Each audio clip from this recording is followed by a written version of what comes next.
नाज़रीन अवांखे अपडेट कंदा हलूं। ठट्टो मां रिपोर्ट करे रहिया ज़ाहिद अमीर जोखियो गुजे जे क़दीमी दरगाह दर्स वरियो लाखाणी जी गादी नशीन हाजी बाबू दर्स गुल जावेद दर्स ज़ुबैर दर्स ऐं ॿियनि चयो त नाले गुलाम कादिर जोखियो ऐं ॿियनि पारां संदसि ख़िलाफ़ बेबुनियाद इल्ज़ाम हणई संदन साख खे रुगो न छीहो रसायो आहे पर संदन हज़ारे अक़ीदतमंदनि ऐं मुरीदनि जी दिलि आज़ारी कई आहे।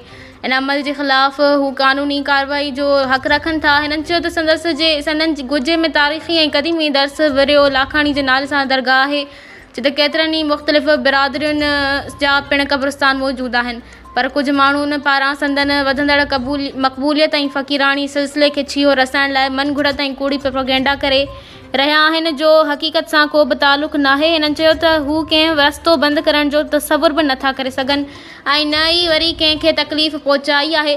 जेकॾहिं मज़कूरा माण्हुनि सां को ज़ाती मसइलो आहे त संदन सभई मुरीद मौजूदु आहिनि जिन सां ॻाल्हि ॿोल करे सघनि था या ख़ैरख़्वाह आगाही ॾेई सघनि था।